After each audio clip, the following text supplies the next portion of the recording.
Hello class, good morning. Hindi में हम पाठ 12 मनुज को खोज निकालो कविता का अध्ययन कर रहे हैं।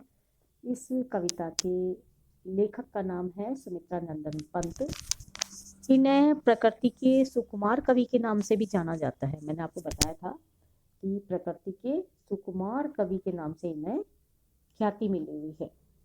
इनके हिसाब से जो मानव है वो प्रकृति का अन्यतम अंग है, लेकिन बहुत सारी ऐसी कुछ विषमताएं हो गई हैं, उनके चलते हुए मनुष्य आज सच्ची मानवता खो बैठा है।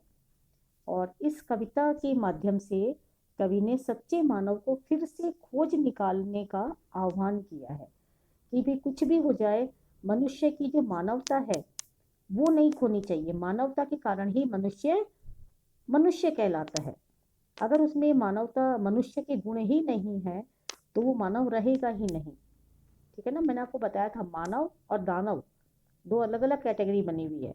तो मनुष्य में अगर मनुष्यता नहीं है, मनुष्य होने के गुण नहीं है, दया, प्रेम, सहिष्णुता, धैर्य, तो फिर वो मनुष्य नहीं रहता। लेकिन किसी भी कारण से अगर ऐसा हुआ है तो हमें मनुष्य को वापस से लौटा लाना है, खोज निकालना है।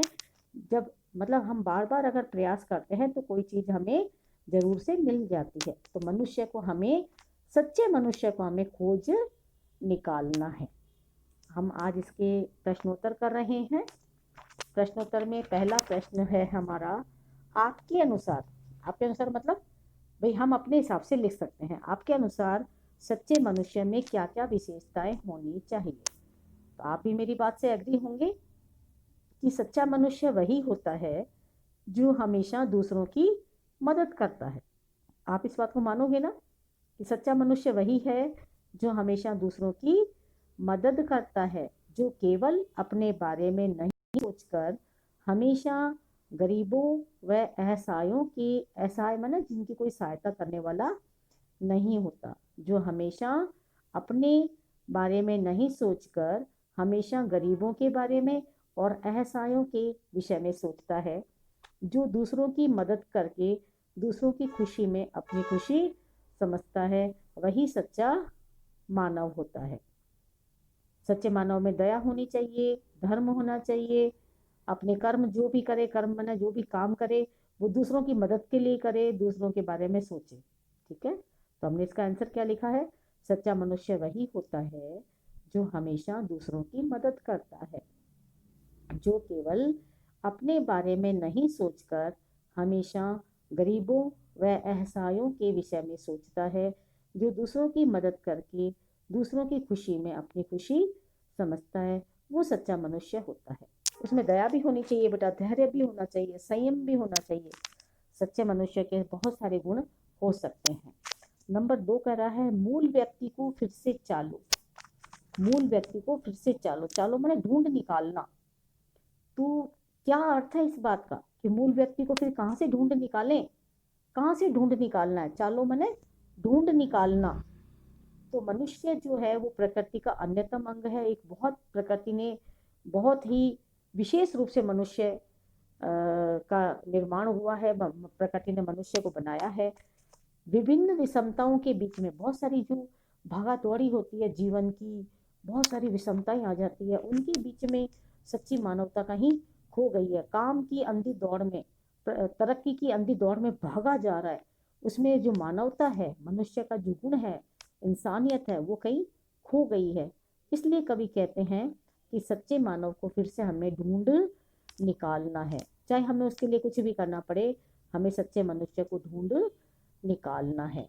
प्रश्न 3 हमारा, आज के युग में अखिल अवनी में मनुष्य रिक्त क्यों है। अखिल माने पूरी, अवनी माने धरती। तो इतनी बड़ी धरती है, उस पर भी आज मनुष्य खाली क्यों है, अपने आप को अकेला क्यों महसूस कर रहा है।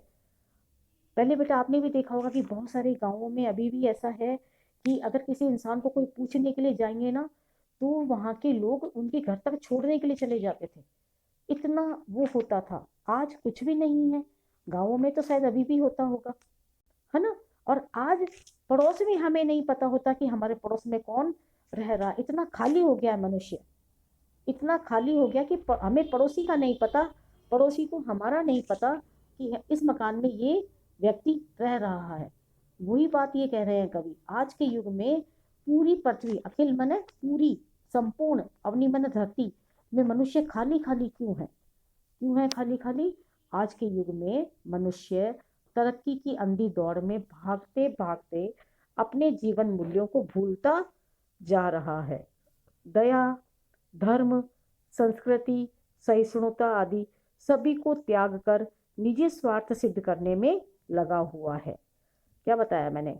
जिसमें दया नहीं है, धर्म नहीं है, किसी के दुख को देख करके अगर हमें दुख महसूस ना हो तो समझ लो उस इंसान में इंसानियत नहीं है।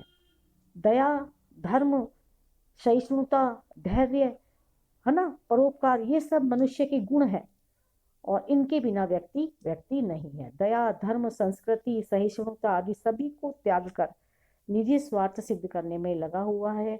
अतः उसके पास सुख साधन तो सारे हैं, उसके पास बिस्तर भी बहुत अच्छा है लेकिन उसे नींद नहीं है, उसके पास खाना भी बहुत अच्छा है पर उसे भूख नहीं है, उसके पास घर भी बहुत बड़ा है पर घर में रहने के लिए मेंबर नहीं है, शाम को खुद ही आता, खुद ही ताला खोलता, खुद ही रहता है। अब देखो आप, फिर भी मतलब इसलिए उस काव्य ने कहा है कि अखिल अवनी में वो अकेला है।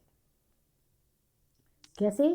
कि आज के युग में मनुष्य तरक्की की अंधी दौड़ में भागते भागते अपने जीवन मूल्यों को भूलता जा रहा है। जीवन मूल्य क्या क्या है? दया, धर्म, सच्चाई, संस्कृति, सहिष्णुता आदि सभी को त्याग कर निजी स्वार्थ सिद्ध करने में लगा हुआ है। अतः उसके पास सुख साधन होते हुए भी संपूर्ण पृथ्वी पर मन की शांति नहीं मिल पा रही है। तब उसे लगता है कि उसके पास कुछ भी नहीं है और वह पूरी तरह से खाली है। अब कोई व्यक्ति है, उसके पास बिस्तर तो बहुत महंगा बिस्तर है, बहुत महंगा बिस्तर है, पर महंगे बिस्तर पर नींद आएगी ये जरूर थोड़ी है। महंगे बिस्तर पर नींद आएगी जरूर थोड़ी है। जेब में खूब पैसे हैं, खूब अच्छा खाना मंगवा लिया, लेकिन मन अच्छा नहीं है तो खाना कैसे भाएगा उसे, है ना? पैसे से थोड़ी भूख मिट जाती है, पैसा थोड़ी खाएगा वो कोई। जब अपने लोग साथ में बैठते हैं, अपने घर परिवार के लोग साथ में बैठते हैं, मम्मी पापा साथ में बैठते हैं, तब होता है प्रेम प्यार का, खाने का मजा, रहने का मजा। खूब बड़ा बंगला है, रहने को कोई नहीं है, सुबह निकलते हैं ताला लगा के, शाम को आ जाते हैं। ये हो गया आज के मनुष्य, इसलिए खाली खाली महसूस करता है। नंबर 4, कवि खंड मनुज को फिर से ढालने के लिए क्या कह रहे हैं? कवि खंड मनुज को, खंड मने जो विभिन्न कारणों से मतलब अलग अलग हो गए हैं, विभक्त हो गए हैं, है ना, उनको फिर से ढालने के लिए कह रहा है। और यह कैसे संभव है? क्योंकि अलग अलग विभेदों से विभक्त मानव जो अपने को दूसरों से अलग समझता है, उन सभी को सांसारिक मानवता द्वारा फिर से ढालने की बात कही गई है। अलग अलग, बहुत सारी अलग अलग सोच होती है, अलग अलग कारण होते हैं कि व्यक्ति अलग अलग हो जाते हैं, समाज अलग अलग बन जाता है, विचारधाराएं नहीं मिलती है, अलग अलग जब हो जाते हैं तो व्यक्ति अपने आप को अलग समझने लगता है। लेकिन उन्हें अच्छे से सांसारिक मानवता के द्वारा अगर उन्हें समझाया जाए, उनमें सांसारिक मानवता की एक अलग जगह दी जाए, है ना, तो सांसारिक मानवता की अलग जगाने के बाद उन्हें लगेगा कि नहीं, मानवता भी कोई बहुत बड़ी चीज़ है। ये माना कि धन दौलत पैसा देना पद ओहदा सब बड़ी चीज़ें हैं, उन सबसे ऊपर है सांसारिक मानवता। अगर हम संसार में रहते हुए मानवता का दामन हमने छोड़ दिया तो समझो कि हमारी जितनी भी तरक्की है, जितनी भी हमारी मंजिल हमने प्राप्त की है, उनमें कोई दम नहीं है। हमने दूसरों को कुचल करके अगर हमने मंजिल प्राप्त की है तो उस मंजिल में कोई मजा नहीं है। हम तरक्की करें लेकिन हमेशा अपनों का साथ लेकर के तरक्की करें। अपनों को दुखी करके हमने जो तरक्की करेंगे उसमें जीने का मजा नहीं है। कभी इसलिए करें जो खंडित मनुष्य हो गया है, जिसने सब कुछ खंडित होने के बाद भी बहुत सारे अपने आप को अलग समझने लगा है कि अब मुझे कोई जरूरत नहीं है किसी की। अलग हो जाता है ना व्यक्ति, कमाने के लिए जाता है, उसके बाद अलग ही रह जाता है, बाद में मिल नहीं पाता। कह रहा खंडित मतलब जो अलग हिस्सा, एक अलग हिस्सा बन जाता है। तो मनुष्य जो अपने आप को दूसरों से अलग समझ रहा है, उसमें सांसारिक मानवता अगर हम भर दें कहीं से भी, कैसे भी भरें, किसी भी, कई बार कोई कहानी होती है वो हमारे अंतर्मन को छू जाती है, कई बार कोई कविता होती है, कई बार कोई मूवी होती है, किसी भी तरह से किसी के समझाने से अगर कोई व्यक्ति, भटका हुआ व्यक्ति राह पर आ जाए तो उससे बड़ी बात नहीं हो सकती। यानी कि हमें उसमें सच्ची मानवता बन देनी है, जिससे वो व्यक्ति भी सामाजिक रूप से सबके साथ में, सबके साथ की हिस्सेदारी बनाएगा, समाज का एक अंग बन जाएगा। तो कवि ने इस तरह से हमें एक सच्चा मनुष्य बनने की प्रेरणा दी है, जिसको अपनों का ज्ञान होना चाहिए, अपनों का आदर होना चाहिए, अपनी सभ्यता संस्कृति का आदर होना चाहिए, अपने से बड़ों का सम्मान होना चाहिए, अपने देश से प्रेम होना चाहिए।